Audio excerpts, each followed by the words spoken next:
একটা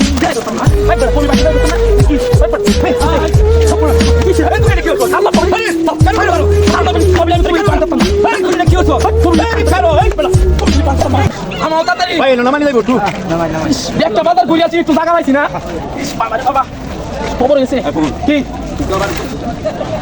সমস্যা পাগলামি করা যাবে না কেউ সাথে। আচ্ছা কিছু করছি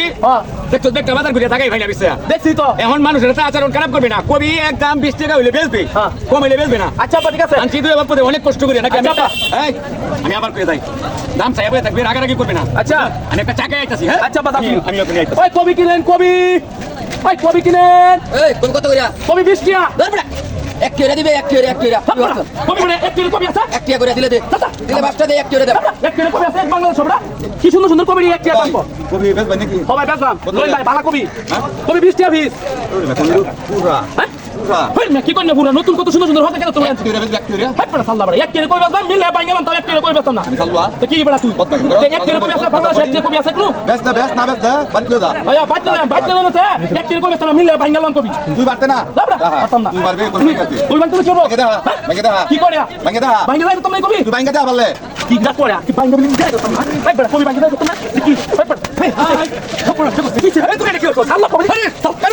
সাল্লা বলি কবি আমি কবি বাংলা না আরে কবি কি করছ কবি ছাড়ো এই বড় কবি বাংলা না আল্লাহ কবি গেছো আমার কবি আমি কবি বাংলা না কবি কবি বাড়ি বাংলা দিবা এক কিলো দাম কবি কবি আনলাম তাই এক কিলো কবি কি এক কিলো এক কিলো কবি কোন এই কবি কি এক কিলো দেখে তুই একদম কবি এই কি এক কিলো সাল্লা কবি বাংলা কবি বাংলা দিবে না ভাঙ্গাছে গেলা কইছিস কবি দাম কইছ সাল্লা কবি বাংলা না বাংলা মিটা তুলাইছে এক কিলো দাম কবি উলানি কি তুই কেমন করলি আরেকবার ফাইন করতে বলি কে ফাইন করে কি এক কিলো দাম করি এক কিলো কবি আছে বাংলা দাম কইছিস কি তোরা বুঝাই কই গেলাম যে পাগলামি করিস না। তো ভাগার কথা না এই দাও কত সুন্দর কবিটা এই কবিটা কি একটিয়া এই কবিটা একটি আছে এই কবিটা তো তিনটা না বুঝা না এবার ফার্স্ট এর তো শ্রমি দিছি আর কত আছে না এই কবিটা লাগাইছি এই মাথার গাম পায়ে ফেলা দেই এই ফলন ফলাইছি এই কবি কি আমরা কষ্ট লাগছে না কষ্ট লাগছে এই কবি দাম নাই কি পাকিস্তান এক কিলো কি লিখে কো এক কি কইছে রে বুঝা এই কবি কি দাম নাই তুই তো বালা এত কষ্ট করে আমরা দেই এত কষ্ট করিয়া মাথার গাম পায়ে ফেলা তুই বাপ পুতা দেই এই পরিশ্রম করে ফলন ফলাইলাম আজকে বাজার আইলাম এই কবির দাম নাই মূল্য নাই এই মূল্য আছে এক কিলো দাম কো আর দাম কো হ্যাঁ এই কষ্টের ফল কি রে আর আচ্ছা না আমরা কৃষকের ফল কি রে বাবা এটা লাভ নাই এত কষ্ট রে লেয়া ভাড়া নষ্ট করে তোমার সময় দিছি কাই না হ্যাঁ গুরু হন কাই না চা পবিত্র তুই বাইরে হবা এই কবি ফাইন ঠিক আছে এক হিসাবে হগলে যে আমার পাগল হইলেও ছাড়া তুই পাগল হই গেলে তো ভালো জ্ঞান আছে ঠিক আছে মানুষ টাকা মানুষ আসলে বাইরে হবা এই কবি নিতাম না বাজার বাইক করে নিতাম না এক কিলো কবি বেচতাম না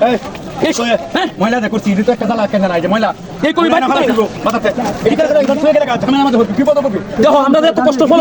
এত কষ্ট ফল কোন আছে মাথার গাম পায়ে ফেলা এত কষ্ট ফলন ফলাইলাম দাম দিছে তখন কিছু দর্শক তো মাথা নষ্ট না কিছু দর্শকরা কইয়া দা যাতে এরকম ভাবে পস্টিসি করে আমরার মতো হাই হুতাশ যেন ফেরো না করতে হয়। আসলে দেখুন আসলে সুন্দর করে দেখি তোর মাথা কি পরিমাণ জ্ঞান আছে একটু জ্ঞান দেবা হয়তো আপনারা আসলে আমরা এইভাবে এই সবজি নষ্ট করছি আসলে এটা ঠিক না। আপনারা আসলেও আমাদের এটার জন্য আমরা ক্ষমা চাচ্ছি কিন্তু আসলে কেন আমরা এই কাজটা করেছি আসলেও বাজারে বর্তমান সবজির দাম খুবই কম। এই যে দেখেন আসলে আমাদেরকে বুঝাইছি যারা একজন শ্রমিক বা একজন কৃষক সে কত কষ্ট করে এই ফলন ফলায় মাথার ঘাম পায়ে ফেলে অনেক পরিশ্রম জীবনের ত্যাগ দিয়া এই ফলন ফলায় কিন্তু এই সবজি গালি শুধু কবি না গালি অনেক কিছুই আছে যে এই ফলন ফলাইতেছে কিন্তু দাম পাচ্ছে না। তো আমি দেশবাসীদের কাছে আকুল আবেদন আপনারা আসলেও সবজির আসলে মূল্য যেন কৃষক মানে পায় মানে কৃষক যেন সবসময় সে সঠিক দামটা পায় সেটাই কামনা করি দেশবাসীর কাছে। আসসালামু আলাইকুম।